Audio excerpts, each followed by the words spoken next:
21일간 열방과 함께하는 다니엘 기도회가 서울 오륜교회에서 개막했습니다.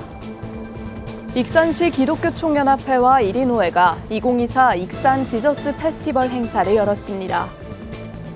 뉴저지 장로성가단이 창립 18주년을 맞아 제7회 정기연주회를 개최했습니다. 한국 CCC가 내년 1월 16일부터 사흘간 청소년들을 위한 비전 캠프를 개최합니다. 분당 우리교회가 다음 세대에게 포괄적 차별금지법과 동성혼 합법화의 위험성을 알리는 세미나를 개최합니다.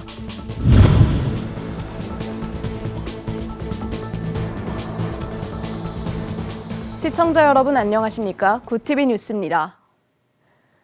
은혜와 간증이 넘치는 기도의 자리, 21일간 열방과 함께하는 다니엘 기도회가 서울 오륜교회에서 개막했습니다. 올해 기도회엔 전 세계 16,500여 교회가 함께 참여하며 개인과 가정, 또 세계 선교를 위해 한 목소리로 기도했는데요. 뜨거운 기도의 열기가 가득한 현장을 권현석 기자가 취재했습니다. 교단과 교파를 초월해 21일간 이어지는 기도의 여정. 열방과 함께하는 2024 다니엘 기도회가 지난 1일 서울 오륜교회에서 개막했습니다. 매일 4천여 명의 현장 참석자들과 전 세계 약 100개 나라 16,500여 교회 성도들이 온오프라인으로 참석해 개인과 가정, 교회의 영적 변화를 위한 기도 열기를 이어가고 있습니다. 하나님과 더 친해지고 깊어지는 시간이 되고 싶어서 그 소망 하나로 사실 참석하고 있습니다. 저희 가정이 항상 하나님 안에서 좀 하나 되고 하나님이 기뻐하시는 그런 가정이 되면 좋겠다라는 끊임없이 기도하면서 하나님과 더 인격적으로 교제하는 이번 다니엘 기도회가 되었으면 좋겠습니다. 기도회 기간 동안 성도들은 매일 한 가지 공동 기도 제목을 두고 함께 기도합니다. 사전 제작된 기도문을 통해 한국교회와 북한 선교, 농어촌 선교와 다문화 가정 등 각 분야의 선교를 위한 기도 제목이 선정됐습니다. 개막일 설교를 전한 다니엘 기도회 운영위원장 김은호 목사는 이번 다니엘 기도회를 통해 모든 성도들이 한 목소리로 기도하며 선교적인 삶을 실천하길 바란다고 권면했습니다. 하나님은 그래서 오늘 또 우리의 간절한 기도를 듣고 싶어 하십니다. 이 다니엘 기도에 참여하는 모든 하나님의 사람들에게 주님은 이렇게 말씀을 하십니다. 나는 일하고 싶다. 제발 나로 쉬지 못하게 하라. 우리를 향한 주님의 간절한 부탁입니다. 27년간 이어져 온 다니엘 기도회는 매년 특별한 간증의 주인공들을 강사로 초청해 은혜를 나눕니다. 올해는 낙도 지역에서 의료 선교를 펼쳐온 박정욱 원장과 탈북민 방송인 정윤아 자매, 또 굿TV 다큐멘터리 사랑은 강물처럼에 출연해 농촌 선교로 이름을 알린 인불교회 이현용 목사 등 우리 사회 곳곳에서 선교 열매를 맺어온 이들이 강사로 나섰습니다. 한편 2024 다니엘 기도회는 오는 11일부터 굿TV를 통해서도 방송되며 누구나 간증의 주인공이 되는 기도의 자리에 함께할 수 있습니다. 굿TV 뉴스 권현석입니다. 굿TV 호남 전북본부에서 보내온 소식입니다. 익산시 기독교총연합회와 1인호회가 2024 익산 지저스 페스티벌 행사를 열었습니다. 이번 행사에는 익산 지역 목회자들과 사모, 지역 성도들이 함께 참여해 기독교 부흥을 위한 마음을 함께 했습니다. 이날 행사는 2인 2색 말씀 집회, 목회자 컨퍼런스, 사모들을 위한 시그니피컨트 우먼 세미나 등 체계적이고 다양한 방식의 프로그램으로 구성돼 참석자들의 눈길을 끌었습니다. 이 지저스 페스티벌은 서울에 2021년도에 서울에서 여의도 순복교회 이영호 목사님, 또 주안교회 주승준 목사님, 이재용 목사님, 이런 고명진 목사님 이런 분들이 또 지역교회를 살리고자 시작되었고요. 그 시작되어서 지금 전국에서 21개 지역 큰 도시에서 성황이 개최되었고 익산에서도 이렇게 개최할 수 있도록 제가 또 이렇게 컨택하고 또 연결고리로서 좀 이렇게 주님을 섬기고 있습니다. 지저스 페스티벌 운동 사무총장 이현균 목사는 부흥을 위한 기독교 프로그램은 단발적 세미나를 통한 일시적 처방이 주류였다며 지저스 페스티벌 운동은 지속적인 관심과 체계적인 프로그램의 접근 방식으로 교계의 긍정적인 반응을 이끌고 있다고 강조했습니다. 한편 지역 복음화와 교회 회복을 위해 시작된 지저스 페스티벌 운동은 2022년부터 시작돼 전국 지역에서 활발히 활동을 이어가고 있습니다. 창립 18주년을 맞은 미국 뉴욕의 뉴저지 장로 성가단이 제7회 정기 연주회를 개최했습니다. 팬데믹 기간 중단됐던 연주회가 다시 열리면서 지역 주민들과 성도들의 큰 관심을 받았는데요. 평균 연령 80대인 장로들이 만들어낸 아름다운 화음에 성도들은 박수갈채로 화답했습니다. 보도에 뉴욕지사 김은교 PD입니다.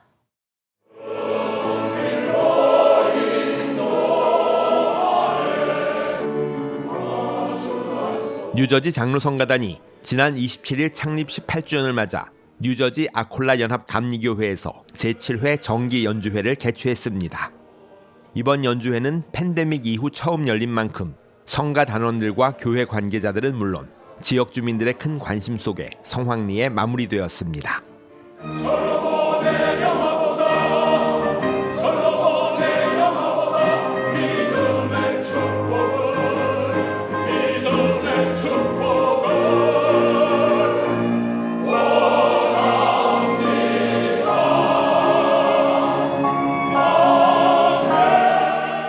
이번 연주회에서는 여호와는 나의 목자시니, 믿음의 축복 등 친숙한 찬송가를 비롯해 다채로운 프로그램이 선보였습니다. 특히 평균 연령 80대의 열정적인 장로들로 구성된 성가단원들의 아름다운 화음은 감동을 더해주었습니다. 여기에 현악 오중주, 바이올린과 클라리넷 듀엣, 바리톤 솔로 등 다양한 초청 음악가들의 무대가 마련돼 풍성한 음악의 향연을 선사했습니다. 성가단 단목 이병준 목사는 오랜만에 함께 모여 찬양할 수 있게 되어 감사하다며 이번 연주회를 통해 영적 활성화의 계기가 되길 바란다고 전했습니다. 연세 많으신 어르신들이 정말 열심히 기도하면서 준비했습니다. 찬양을 통해서 우리 교계가 더욱 영적으로 활성화되는 그런 좋은 계기가 됐으면 합니다. 매주 정기 연습을 통해 실력을 향상시켜온 성가단은 따뜻한 음악으로 희망을 전하며 봉사활동을 펼쳐왔습니다. 이번 연주회를 통해 뉴저지 장로 성가단은 다시 한번 지역사회의 대표적인 성가단으로 자리매김하며 앞으로도 더욱 활발한 활동을 이어갈 것으로 기대됩니다. 뉴저지에서 구티비 뉴스 김은교입니다. 한국 CCC가 내년 1월 16일부터 사흘간 대전 한국침례신학대학교에서 청소년들을 위한 비전 캠프를 개최합니다. 1일 CCC 청소년 사역팀 샤이는 청소년들이 하나님의 자녀라는 정체성을 회복하고 비전을 발견하도록 돕기 위해 비전 캠프를 개최한다고 밝혔습니다. 캠프 주제는 포커스 온 지저스로 청소년들이 세속적인 문화와 가치관에서 다시 예수님에게 초점을 맞추도록 한다는 의미를 담았습니다.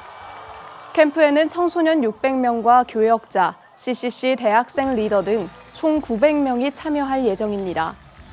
CCC 측은 레크레이션과 비전 특강, 학과 전공 멘토링, CCM 경연대회 등 다채로운 구성의 프로그램을 선보일 예정이라며 전국 교회와 청소년들의 많은 관심과 참여를 기대한다고 밝혔습니다. 분당 우리교회가 다음 세대 청소년과 청년들에게 포괄적 차별금지법과 동성혼 합법화의 위험성을 알리는 세미나를 개최합니다.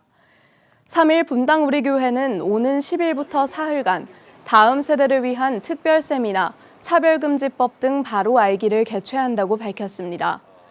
세미나는 10일 경기 성남 송림중고등학교 강당에서 열리며 11일과 12일에는 분당 우리교회 드림센터에서 진행됩니다.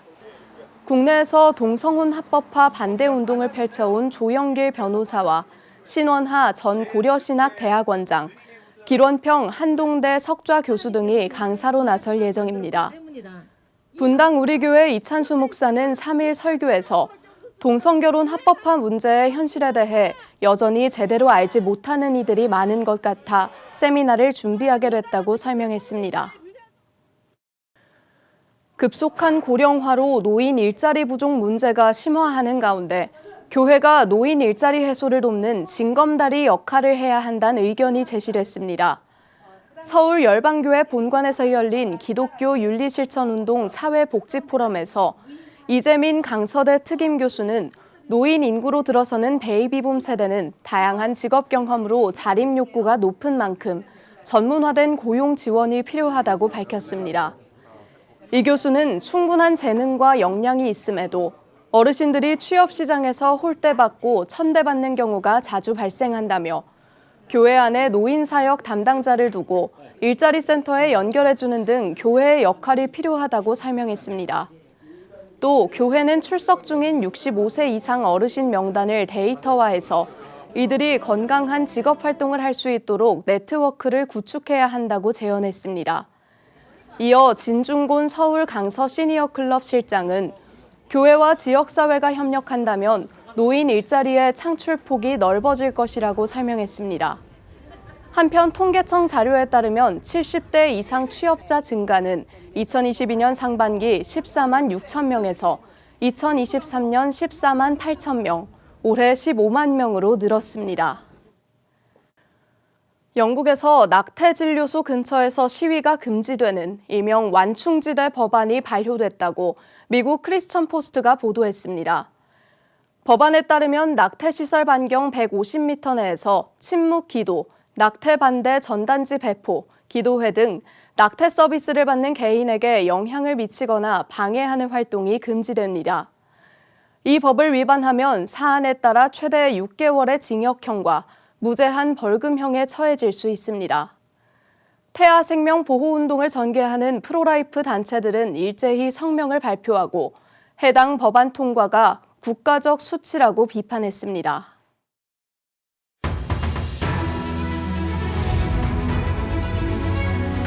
오늘의 이슈 포커스입니다. 미국 대선을 앞두고 북한이 단거리 탄도미사일 여러 발을 발사했습니다. 합동참모본부에 따르면 군은 5일 오전 7시 반쯤 황해북도 사리원 일대에서 동해상으로 발사된 단거리 탄도미사일 여러 발을 포착했으며 비행거리와 기종 등을 세부 분석 중이라고 밝혔습니다. 북한의 미사일 도발은 지난달 31일 신형 대륙간 탄도미사일 화성 19형을 발사한 지 닷새 만입니다. 미국 대선을 앞두고 실시된 한미일 연합 공중훈련에 대한 대응으로 풀이됩니다.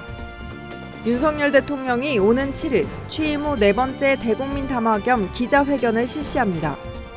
대통령실은 기자회견에서 윤 대통령이 임기 반환점을 맞아 국민들에게 취임 후 지금까지의 정책 성과를 설명할 것이라며 일문일답을 통해 국민이 궁금해하는 모든 사안에 대해 소상히 설명드릴 것이라고 말했습니다.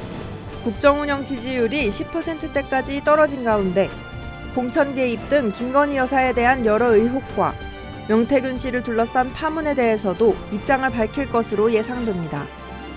여야가 667조 원 규모 내년도 예산안에 대한 정부의 긴축재정 기조를 놓고 국회 토론회에서 충돌했습니다.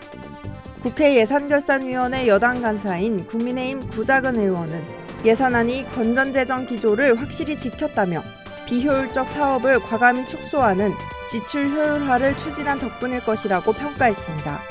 반면 야당 간사인 민주당 허영 의원은 대기업과 부자 감세로 인해 세수가 줄어 긴축 재정을 하게 된 거라며 또다시 세수가 결손나는 악순환의 고리가 이어질 수밖에 없다고 비판했습니다. 교육부가 2025학년도 수능 수험생 유의사항을 5일 안내했습니다. 수험생들은 오전 8시 10분까지 수험표와 신분증을 지참하고 시험실에 입실해야 합니다. 휴대전화와 스마트기기, 태블릿 PC뿐만 아니라 블루투스 이어폰과 전자담배 등 모든 전자기기는 반입이 금지되며 1교시 시작 전까지 감독관에게 제출해야 합니다. 시계는 블루투스 기능이나 전자화면이 없는 아날로그 시계만 휴대할 수 있습니다. 또한 신분증은 주민등록증과 운전면허증이 해당되며 모바일 신분증은 해당되지 않습니다. 14일 치러지는 수능시험은 오전 8시 40분 국어로 시작해 제2외국어까지 모두 응시할 경우 오후 5시 45분에 종료됩니다. 대한축구협회에 대한 감사를 마친 문화체육관광부가 정몽규 회장을 비롯해 홍명보 축구대표팀 감독 선임 과정에 관여한 김정배 상근 부회장, 이임생 기술총괄 이사에게 자격정지 이상의 징계가 필요하다고 결론을 내렸습니다. 정 회장은 협회 업무 총괄로서 감독 선임에 대한 논란뿐 아니라 징계 축구인들에 대한 부적절한 사면 조치, 천안 축구종합센터 건립보조금 허위 신청 등의 책임을 물어 중징계를 요구했다고 문체부는 설명했습니다.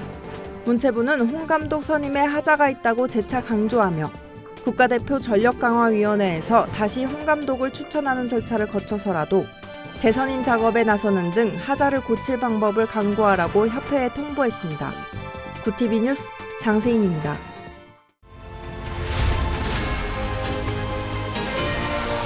구TV 월드와이드입니다.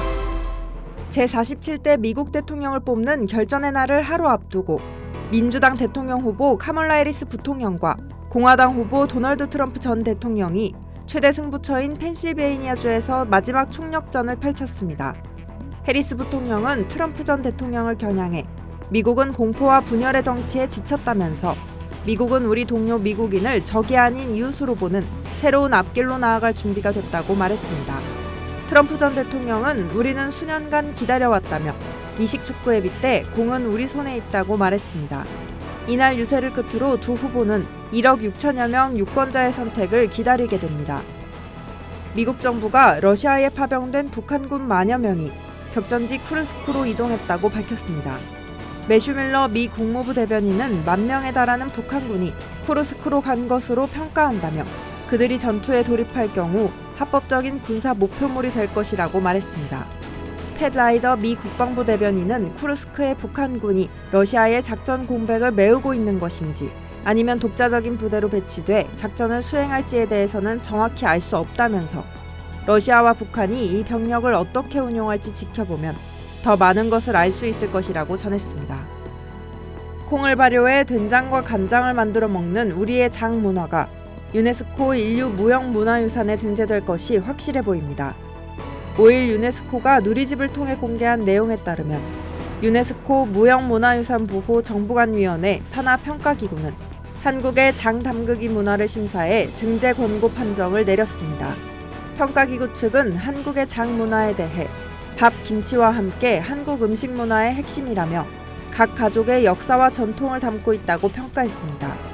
최종 등재 여부는 내달 초 파라과이에서 열리는 제19차 무형유산위원회 논의를 거쳐 결정됩니다. 중국의 일부 누리꾼들이 우리나라 부채춤을 자국문화라며 억지 주장을 펼치고 있어 논란이 되고 있습니다. 서경덕 성신여대 교수는 5일 사회관계망 서비스를 통해 제보를 확인해보니 중국 SNS에 한국이 부채춤을 훔쳐갔다는 내용의 글과 사진이 퍼져 있었다고 전했습니다. 서 교수는 중국 최대 포털 사이트 바이두도 부채춤을 중국 민간 전통무용이라고 왜곡하고 있다며 우리 정부의 강력한 대응을 촉구했습니다. 지난 1954년 원로무용가 김백봉이 선보인 부채춤은 1968년 멕시코 올림픽에서 군무로 공연됐으며 2014년 평안남도 무형문화재 제3호로 지정됐습니다. 구TV 뉴스 장세인입니다.